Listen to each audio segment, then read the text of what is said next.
Buenas tardes, mi nombre es Luis Carlos Gutiérrez y le doy la más cordial bienvenida a este su programa Hablando Derecho. El día de hoy tenemos como invitado al juez Esteban Espinosa, juez penal del Distrito Judicial de Huejutla, Hidalgo. Él nos hablará acerca de las reformas que existen al Código Penal, sobre todo el año que pasó. Yo le invito a que nos llame, nos comunique sus dudas, sus preguntas, el 790-92 está a sus órdenes, nuestras redes sociales Facebook y Twitter. Por favor, participe con nosotros, ya sabe que esto le puede hacer acreedor a ganar uno de los paquetes que rifa esta producción. Y pues bien, para que usted tenga un conocimiento, un panorama general de nuestro tema de hoy, yo le invito a que vea nuestra cápsula en contexto. Adelante.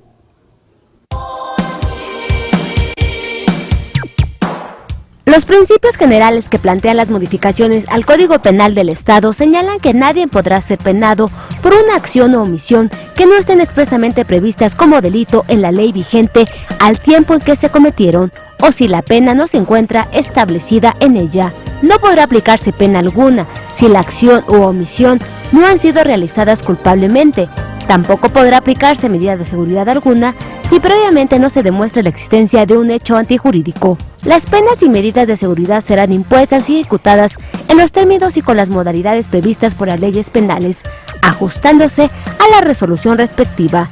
Este código se aplicará cuando el resultado del delito se produzca en el territorio del Estado, aunque aquel se haya iniciado fuera de él. Igualmente, cuando efectos del delito se produzcan en el territorio del Estado, aunque aquel se haya cometido en otra entidad federativa, siempre que en esta no se haya ejercitado la acción penal por el mismo hecho. Es aplicable la ley vigente en el momento de realización del delito. El momento y lugar de la realización del delito son aquellos en que se concretan los elementos del tipo penal.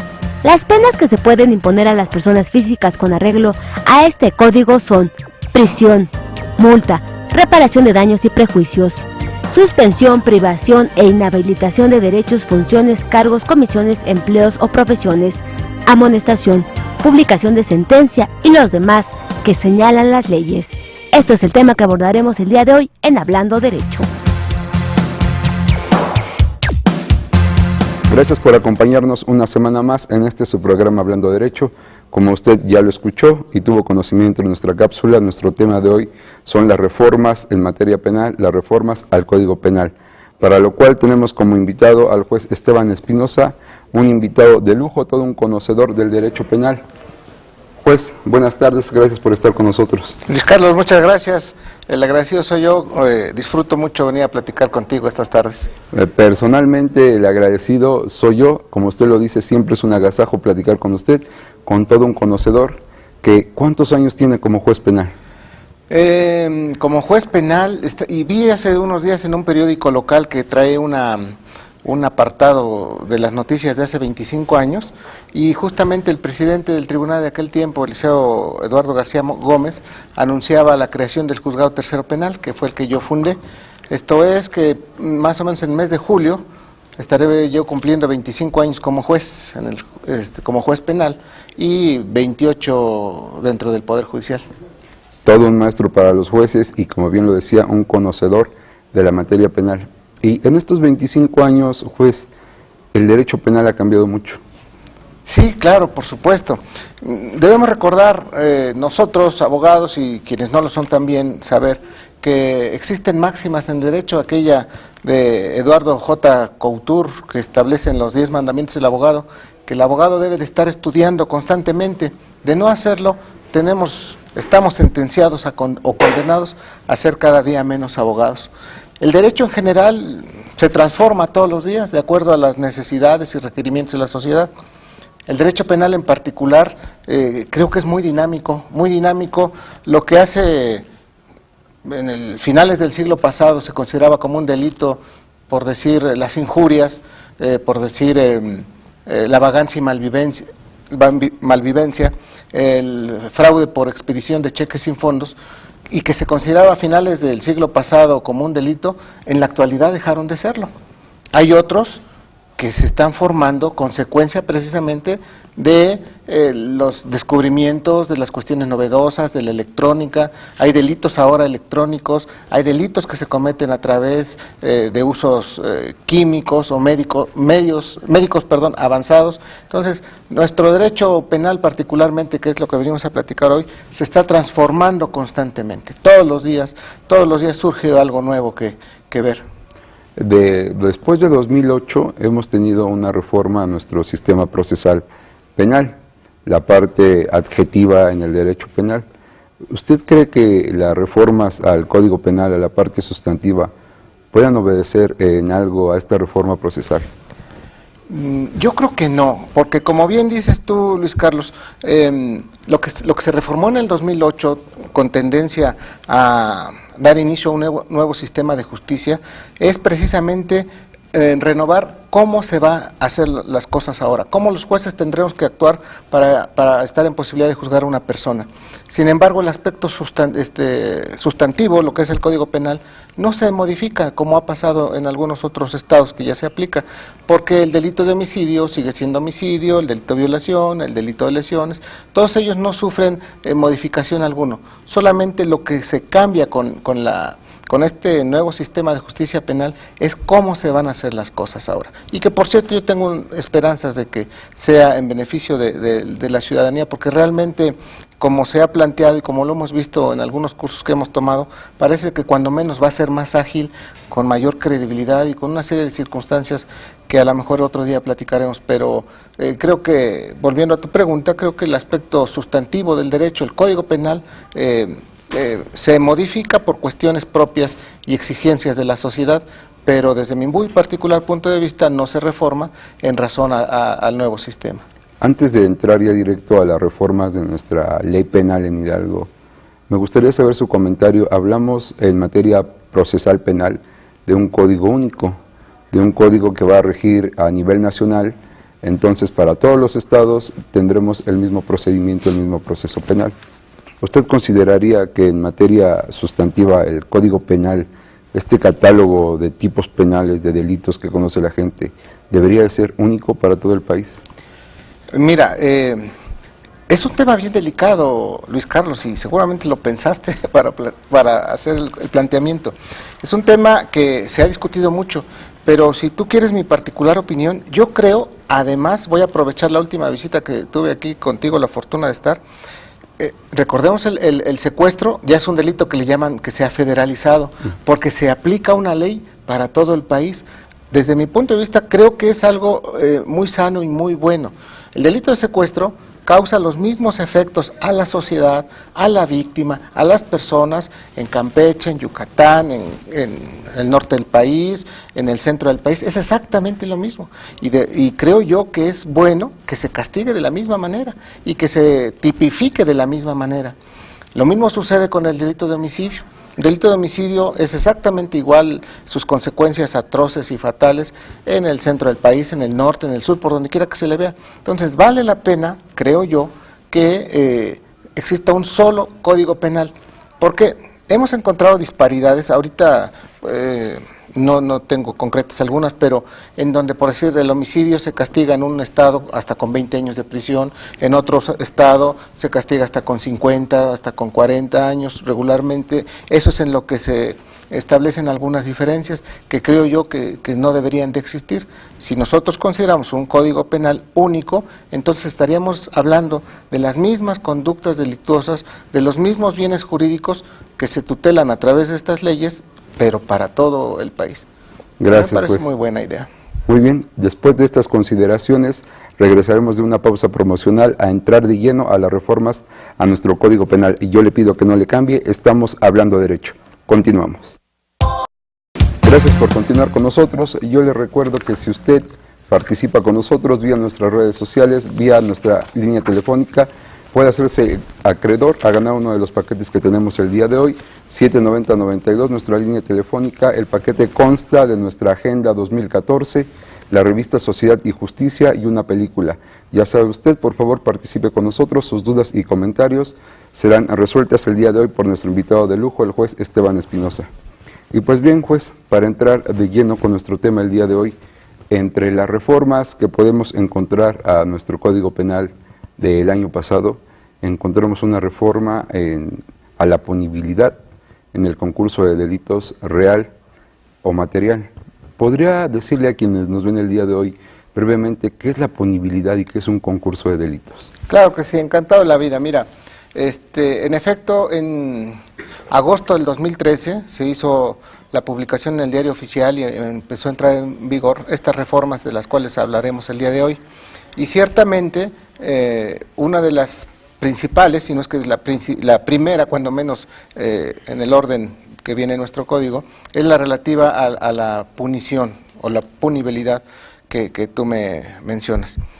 En Hidalgo tenemos una forma de castigar, como es en todos los estados, que es relativa a la pena de prisión. Cuando nosotros estamos hablando de punición, es aquella que está establecida en la ley. Tiene punición de delito de robo, de 3 a 7 años de prisión. Esa es la punición, la sanción que se señala en el Código Penal para estar en posibilidad de castigar a una persona consecuencia de un hecho delictuoso. La punibilidad es la que ya se le impone a lo que se conoce como el reo. Ya es la que se establece en una sentencia. Ya se dice, fulano de tal se hizo acreedor a determinado número de años, a la reparación del daño y a alguna multa en particular. Nosotros hablamos entonces de un concurso de delitos cuando con varios hechos delictuosos, concurso real o material de delitos, cuando con varios hechos delictuosos se cometen varios delitos. Me explico, hace unos días leía yo en el periódico. Detuvieron a 2 o 3 personas que robaron en un principio en la colonia El Palmar y después se fueron a robar a la colonia en el ISSSTE y en el Infonavit. Cada conducta viene a constituir un hecho delictuoso. No podría decir, yo estoy acusado de robo en agravio de A, B y 3. No, cometiste un delito en agravio del número 1, cometiste otro delito en agravio del número 2 y cometiste un delito en agravio del número 3. Por cada hecho delictuoso te voy a castigar, te voy a imponer una pena de lo que corresponda de acuerdo al perjuicio patrimonial que tú hayas ocasionado. En esas condiciones es cuando los jueces decimos, estamos ante la presencia de un concurso real o material de delitos, esto es, varios hechos delictuosos que merecen penas por separado, las cuales tendremos que ir sumando una a una. Antes de la reforma, esa suma de delitos no podía ser superior a 50 años de prisión. Hablé de robo, pero si hablamos de 4 homicidios, un secuestro, no podía haber una sanción superior a los 50 años de prisión. Hasta el 5 de agosto, a partir del 5 de agosto entonces nosotros estamos hablando de que la reforma nos permite a los jueces imponer penas que en total sumen 60 años de prisión como máximo. Se me hace que es una sanción, sí, claro, muy severa, muy grave. Alguien me decía una vez, oye, ¿no se te hace poco 5 años a un cuate que lesionó o que hizo alguna conducta? Bueno, pocos si estamos nosotros del lado de acá de las rejas, pero quién sabe qué diga el que está atrás de las rejas, estando dentro. Creo que son sanciones que son realistas, porque hemos escuchado ahora algunas penas en otros países que les ponen 3 cadenas perpetuas más 15 días más porque ofendió al juez, una cosa. O sea, realmente no sé quién aguante más de una cadena perpetua, ¿no? En nuestra entidad, pues sí se puede hablar de un número específico que no se puede rebasar por ninguna circunstancia. Más de 60 años no puede imponerse en el Estado de Hidalgo, cuando estamos ante la presencia del concurso real o material de delitos. Entonces, este primer cambio implica que el tope máximo, por así decirlo, era una condena de 50 años de prisión y ha pasado a ser de 60 años. Sí, tratándose de varios delitos. Ya ves que platicábamos por la tarde que trataremos de hablar un léxico no tan técnico, y por eso decía yo, son varios delitos, varias conductas, varios homicidios, varios robos. Cuando se da ese número de hechos delictuosos, los sumamos las penas y nunca podrán rebasar 60 años de prisión a partir de agosto. Gracias, juez. La siguiente reforma implica cambios en la reparación del daño. ¿Qué se reformó en cuanto a esta circunstancia de reparar un daño? Es una cuestión muy importante porque A veces los jueces nos concretábamos a resolver lo relativo, bueno, lo seguimos haciendo, a resolver lo relativo a la existencia de un delito. Sí hay delito, el que te imagines, robo, estábamos hablando de robo, sí hay la responsabilidad de una persona en la comisión de ese hecho delictuoso. Ahora vamos a ver cuánto te vamos a poner por lo que hiciste y cómo le hiciste. Y por ahí hablábamos un poco de la reparación del daño, pero decíamos, como no se acreditó ningún monto del perjuicio patrimonial que ocasionaste, te absuelvo.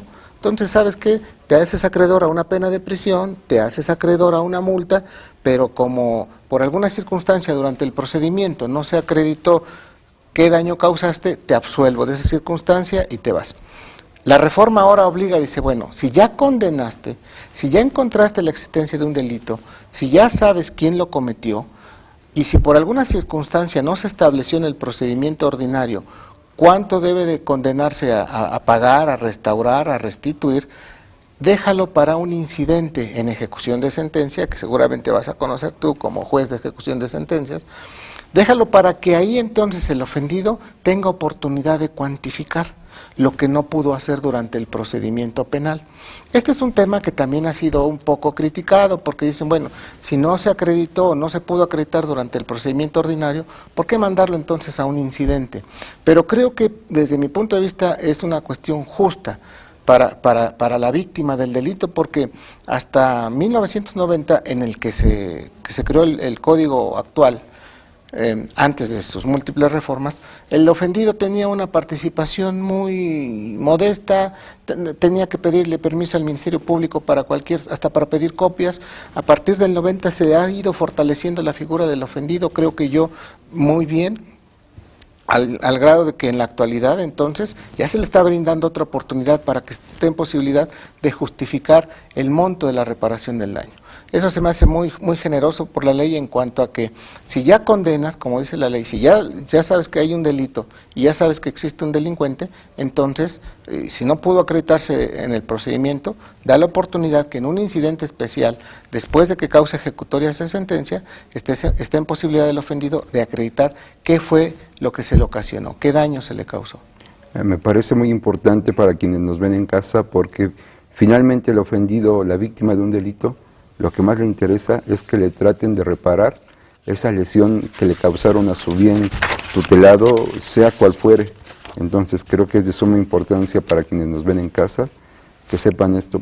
Pero además de esta reparación del daño en general, se reformó la reparación en delitos en particular, como las lesiones, el homicidio, el feminicidio.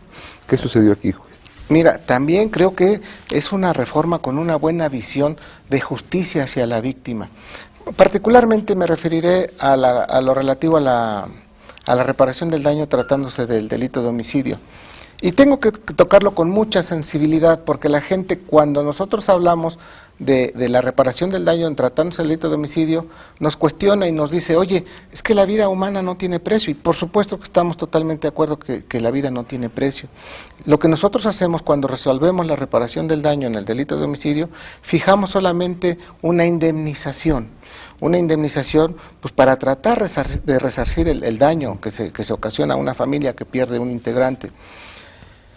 Antes de la reforma, la ley sustantiva, el artículo 38 nos decía, remítete al triple de lo que se señala como indemnización la Ley Federal del Trabajo.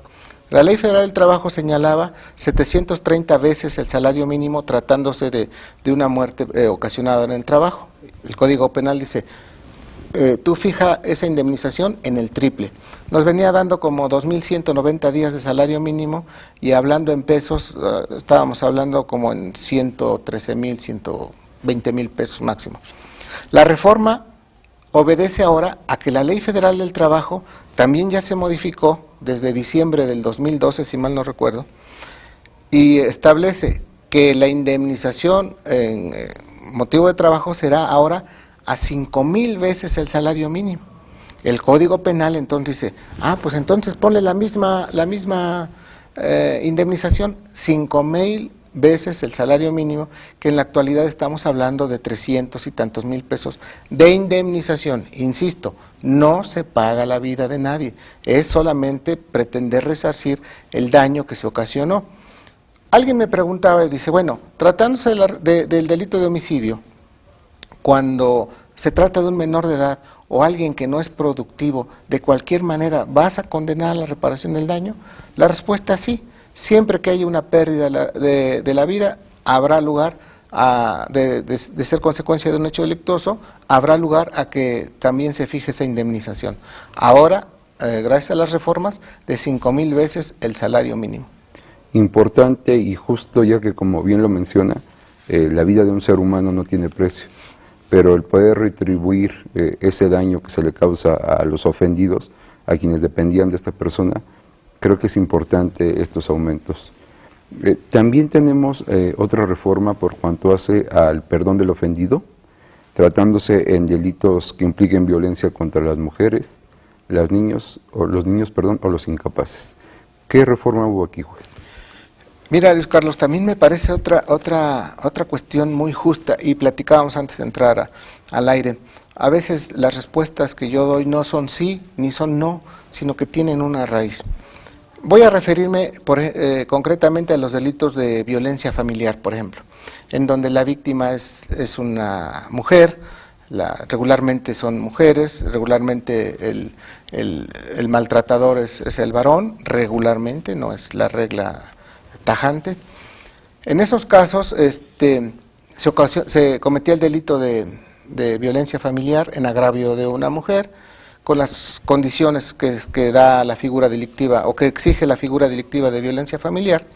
Y como es un delito que se persigue a petición de parte, pues bastaba que el día de hoy le pegara a la señora, perdón, el hombre a la mujer, y se iniciaba el proceso, pero 2 o 3 días y la señora iba y otorgaba el perdón. Y el señor se iba, como era de querella. Después pasaba el tiempo, 15 días, 1 mes, 2 meses, y se volvía a repetir la historia, y se convertía en un círculo vicioso.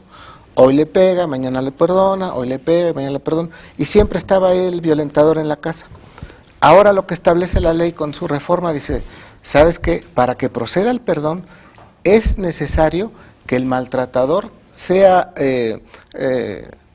tratado con un procedimiento especial, con un tratamiento especial, que ya no le permita volver a seguir reiterando esa conducta.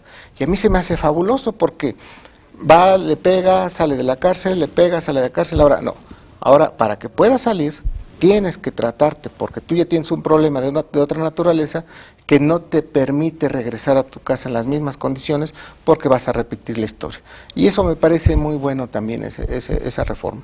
Sí, porque como usted lo menciona, veíamos mucho el maltrato que todavía existe. Dice, no siempre es varón a la mujer, pero muy reiterado todavía en nuestra sociedad ese maltrato del hombre a la mujer, y después quizás hasta por ese mismo maltrato psicológico, las mujeres iban y otorgaban el perdón, cosa que no podía quedar tan impune como sucedía. Así es, y por eso ahora la ley dice, no, para que proceda el perdón, que reciba un tratamiento, antes de que se vaya a su casa, que este cuate ya esté en posibilidad de convivir de nueva cuenta sin que haya violencia en la familia. Muchas gracias, juez. Pues bien, yo le pido que continúe con nosotros. Llega el momento de hacer una pausa. Estamos hablando derecho. Continuamos. Gracias por continuar con nosotros y sobre todo gracias a usted que participa en este programa, como el señor Arturo Ramírez de Ciudad Sagún. Él le pregunta, señor juez, que si puede demandar penalmente a una persona que expidió unos cheques que estaban mancomunados. Y dice, los expidió sin tomar en cuenta a la otra persona y ahora no pueden ser pagables. Sí, mira, seguramente, gracias don Arturo por preguntar. Seguramente cuando escuchó que yo dije que había figuras delictivas en el siglo pasado que ya no son consideradas como tal, como había un delito específico que decía fraude por libramiento de cheques sin fondos. Esto no quiere decir, bueno, esa figura por sí sola ya desapareció. Si tú firmas un cheque y no tiene fondos, bueno, te lo habrán de cobrar en la vía civil o mercantil, según proceda. Pero no quiere decir que cuando se libre un cheque y no tenga fondos o en las condiciones que plantea el señor Arturo, no pueda constituir un delito. ¿Qué le quiero decir, don Arturo? Que probablemente Ahora, pueden darse muchas cuestiones.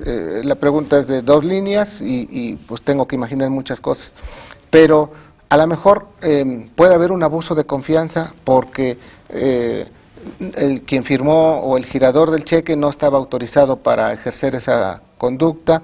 Puede ser un fraude si utilizó ese cheque para engañar a alguien. Puede ser un robo si se apoderó del cheque sin consentimiento de quien legalmente proceda. Habría que conocer un poquito más, pero no es tajante el hecho de que el libramiento de cheques sin fondos no constituya delito. Sí lo puede constituir si ahora se utiliza como un medio para cometer un hecho.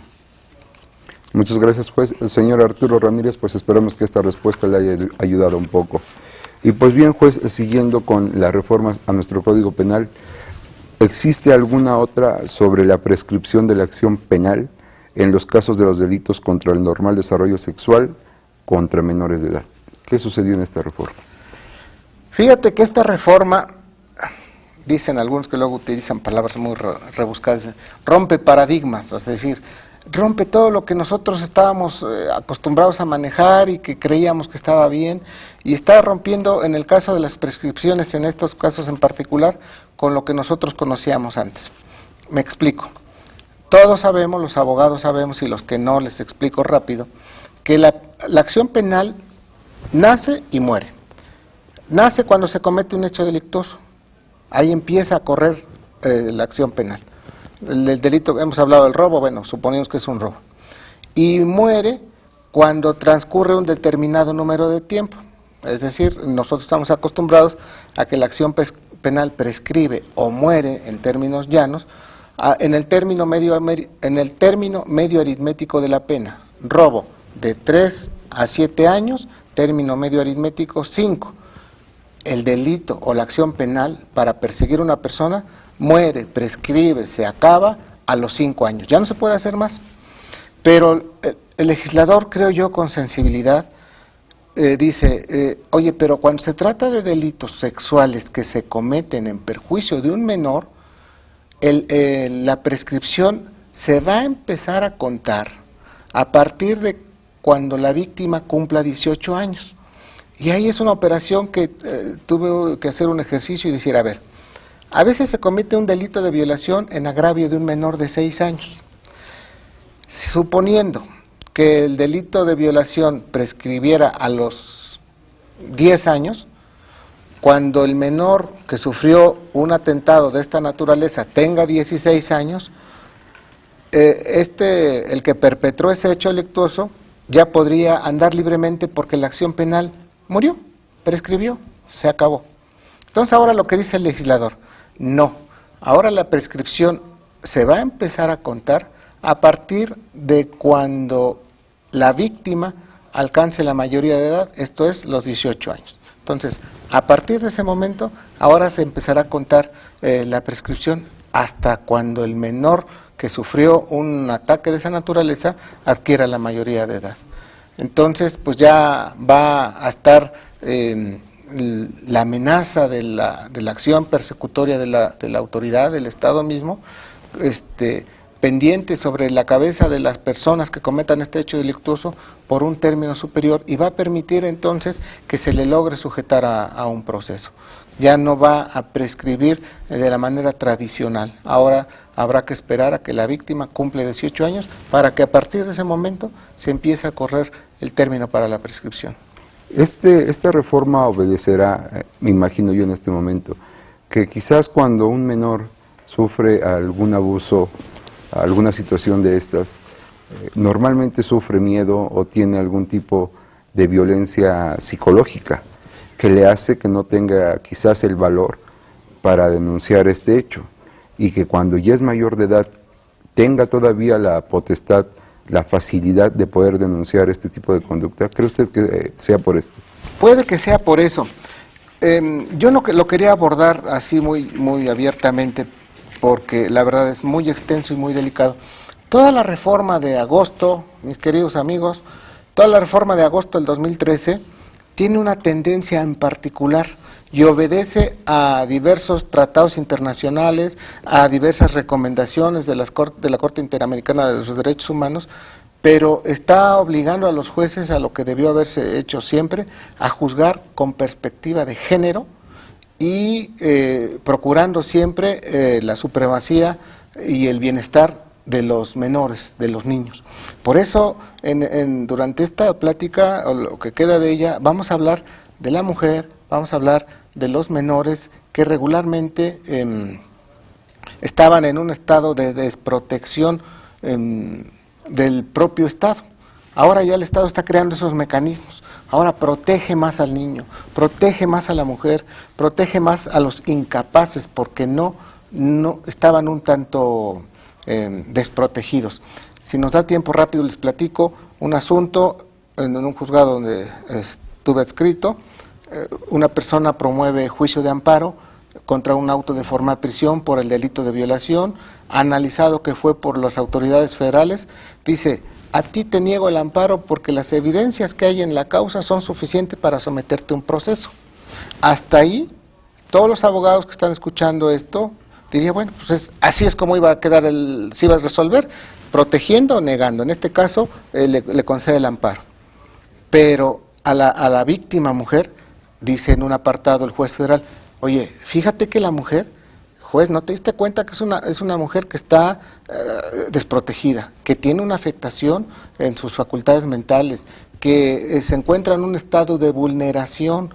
Entonces le concedo el amparo a la mujer para efecto de que tú, juez, le brindes todo el apoyo necesario para que esté en posibilidad de que no siga sufriendo este tipo de conductas. Esto hace un tiempo era imposible para nosotros de admitir, de pensar, de imaginarnos, porque ibas a decir, ¿cómo es posible que se le conceda el amparo a una persona que ni siquiera acudió al juicio de amparo? Pero justamente es un ejemplo, y me parece maravillosa resolución que algún día habré de colgar en mi despacho, porque realmente es un ejemplo claro y vivo de lo que es juzgar con perspectiva de género, de juzgar como verdaderamente debe juzgar un juez. Hablando de perspectiva de género y retomando el tema de las mujeres, se incluyó un tipo penal, un delito para proteger a las mujeres, un delito que fue sonado en muchos foros, que mereció muchos comentarios de la sociedad. El delito de feminicidio se incluye en nuestro catálogo de delitos al Código Penal. Así es la privación de la vida hacia una mujer con determinadas características. Platicaba por ahí con una compañera mía muy cercana respecto de cómo podríamos definir el feminicidio, y ella me decía muy acertadamente, es el privar de la vida a una mujer por odio. Y bueno, me parece muy concreta la definición, pero muy exacta. Tiene algunas otras características el delito y tendríamos que platicar un poquito más tiempo, pero sí, es la privación de la vida de una mujer por odio, y regularmente por alguien cercano a él. Entonces, se creó y ha sido muy alabado nuestro Código Penal respecto de esa nueva figura novedosa, porque ahí ya se está viendo entonces la sensibilidad del legislador. Nos están orientando a los juzgadores para que estemos en posibilidad de aplicar las leyes con mayor justicia a un sector de nuestra población que se ha visto demasiado vulnerado, que es la mujer. A veces nos cuesta trabajo, porque vivimos en la capital del estado, pensar que haya una mujer que es vendida por un cartón de cervezas o un canasto de pan, y dices, es que eso no puede ser, eso a lo mejor pasa en otro país subdesarrollado, pero en Hidalgo, en México no sucede. Sin embargo, tenemos por ahí uno que otro asunto o ejemplos de que por la costumbre se llegan a vender. No sé si sea correcto el término, ¿no? O no sé cómo definirlo para no ofender a nadie, pero se trata de esa manera con las mujeres. Entonces sí existe y sí es importante que se legisle al respecto para evitar mayor vulneración a esa área tan importante de nuestra sociedad, que son las mujeres. Sin entrar a fondo en el delito de feminicidio, que no es nuestro tema el día de hoy, sí podríamos compartirle a quienes nos ven el día de hoy que no toda privación de la vida de una mujer constituye el delito de feminicidio. Claro, Bueno, conocimos algún asunto por ahí en donde ciertamente hay la privación de la vida de una mujer, pero no se dan las condiciones para que se clasifique como un feminicidio. Y es que ese artículo que se adiciona, creo que es el 139 bis, no recuerdo, pero bueno, quedamos que no íbamos a hablar de artículos. Ese artículo que se adiciona prevé la sanción más severa que se tiene en nuestro Código Penal, que es hasta de 50 años de prisión para quien prive de la vida a una mujer, pero que se prive de la vida con ciertas características que la propia ley señala, como tú lo dices, no es nuestro tema el día de hoy, pero particularmente, y retomando lo que platicaba yo con esta persona, que se trate de la privación de la vida por alguna persona que esté ligada con él sentimentalmente, entre otras características se necesita, pero que sí tenga algún factor específico, que puede ser el odio, el desamor o cuestiones de esa naturaleza. Lo dices muy bien, Luis Carlos, no todos los homicidios hacia una mujer son feminicidios, porque necesitan algunas características, pero pues sí se siguen castigando, se castigan con mayor rigor cuando se reúnen todos los elementos que la ley exige. Muy importantes los comentarios de nuestro invitado del día de hoy, sus aportes, una breve clase de Derecho Penal Sustantivo, aportes a las reformas del Código Penal. Yo le invito a que no le cambie, vamos a regresar a nuestro último bloque, estamos hablando de derecho. Continuamos. Gracias por continuar con nosotros, como siempre es gratificante, los comentarios, la charla con el juez Esteban Espinosa. Es a veces una pena que usted no pueda escuchar lo que comentamos entre los cortes, información también muy gratificante que a veces por el tiempo de este programa no nos da el mismo tiempo para exponerla. Pero pues bien, continuando con nuestra charla, juez, nos quedan varias reformas, entre ellas el concepto de cópula en nuestra legislación penal. ¿Qué sucedió con la reforma a este concepto y qué es cópula? Fíjate que lo que comentas es justamente el núcleo o lo más importante de la reforma. Antes del 5 de agosto, la ley decía el que contra la voluntad de una persona o a través del uso de la violencia se realice cópula de una persona, con una persona. Ahí, antes ya había habido otra reforma que parece muy importante. Ya no se habla de mujer, porque antes se decía que la víctima tendría que ser necesariamente una mujer. Ahora ya la ley establece continuo, creo yo, que se trate de una persona, hombre o mujer, no importa el sexo, simplemente que tenga las características de persona, y si se le impone la cópula a través de la violencia física o moral y contra su voluntad, habrá delito de violación. Pero los jueces teníamos dudas, o teníamos confusiones, o teníamos diversos criterios en cuanto a qué debíamos entender por cópula, porque la ley no define o no definía con claridad. La reforma y su exposición de motivos establece que para dar certeza, para que el juez esté en posibilidad de tener una mayor seguridad, nos definen qué debemos entender por cópula, y eso creo que ya disipa todas las dudas e incluso ya deja en desuso las tesis de la Suprema Corte de Justicia de la Nación que trataban de explicar ese concepto, y definen ya cópula para efectos de la ley penal, porque en aspectos médicos habrá quien no esté de acuerdo, pero para efectos de la ley penal, por cópula nosotros debemos entender la penetración del miembro viril en alguna parte de la persona, entendiéndose en la vía vaginal, cuando se trate de una mujer, en la vía anal o en la vía oral. Entonces ya ahora la ley te dice, juez, por cópula debes entender esto. Y ya nos da mayor seguridad a nosotros los justicieros, por así decirlo, y a los justiciables también. Muy bien, juez, gracias. Una reforma más nos indica que se amplía el rango de edad en el sujeto pasivo del delito de violación equiparada. Esto lo podemos entender como que la edad se amplió un poco para las víctimas de este delito. Sí, con anterioridad se cometía el delito de violación cuando se le imponía la cópula, aún sin violencia, a una persona menor de 12 años. Si la persona tenía 11 años, 9 años, podríamos hablar de la existencia del delito de violación, aunque no existiera violencia, aun cuando haya dado su consentimiento. Pero precisamente con la intención de darle una mayor protección a los menores de edad, con la intención de darle una mayor protección sobre todo a los niños y las niñas y los adolescentes, la ley penal con su reforma dice, no, debemos ahora de entender que hay violencia cuando se le impone la cópula, aún sin violencia, a una persona menor de 15 años. Menor de 15 años, es decir, la protección se extiende ahora a los 13, a los 14 y hasta los 15 años. Antes de la reforma solamente había protección para las personas menores de 12 años o de 12 incluso. Muy bien. Juez, nos pregunta la señora Rosa Domínguez García de la colonia Providencia. Ella dice que tiene 79 años y está viendo el programa. Gracias, señora. Comenta que su vecino la ha amenazado física y verbalmente. Ahora, con hechos, trató de arrollarla con una motocicleta. Con respecto al tema de violencia contra la mujer, ¿qué puede hacer? Comenta que en la Procuraduría no la atendieron porque no presenta indicios de violencia.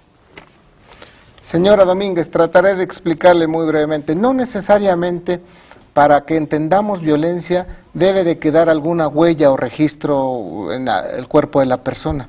La violencia en ocasiones también es moral y según lo que usted nos narra muy brevemente, parece ser que se está ejerciendo una violencia moral.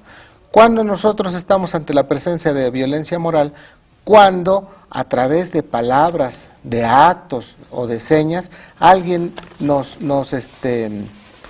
causa temor, nos causa inquietud, nos causa zozobra. ¿Qué pasaría? Y tendré que ser muy objetivo y hacer algunas señas respetuosas, por supuesto, si cada que pasa una persona en la calle, otro tipo desde su ventana le dice, vas a ver, y ya te vi, y te voy a, lo que entendemos nosotros que lo quiere matar o lo quiere justiciar, y esos simples actos, esas señas, pues producen en la persona un temor, una inquietud, una zozobra. No queda en su cuerpo ningún registro, ninguna cicatriz, no le salió sangre, pero en su mente se afectó su estabilidad emocional y entonces hablamos de que se trata de una violencia moral. Yo creo que habría de insistir ante las instituciones como el Ministerio Público, explicarles eso que les estoy comentando y podría dar lugar a un delito de amenazas, o como usted dice, si ya la trató de arrollar con un vehículo, pues probablemente se diera otra figura delictiva, pero probablemente sí se esté ocasionando un hecho de esa naturaleza hacia usted. Esperemos que esta respuesta, señora Rosa Domínguez, le sirva de algo y escuchó usted, acuda nuevamente ante la gente del Ministerio Público tratando de explicar la situación o los comentarios que nuestro juez le dan el día de hoy. La señora Sandra Ramírez de Arboledas felicita al programa, en especial a nuestro invitado del día de hoy. Gracias, señora Sandra, mucho gusto. Y pues bien, juez, se nos agota el tiempo, nos quedan guardadas al menos 5 o 6 reformas de las cuales tenemos que hablar, pero el tiempo se nos agotó. ¿Cuál sería su último comentario en este programa?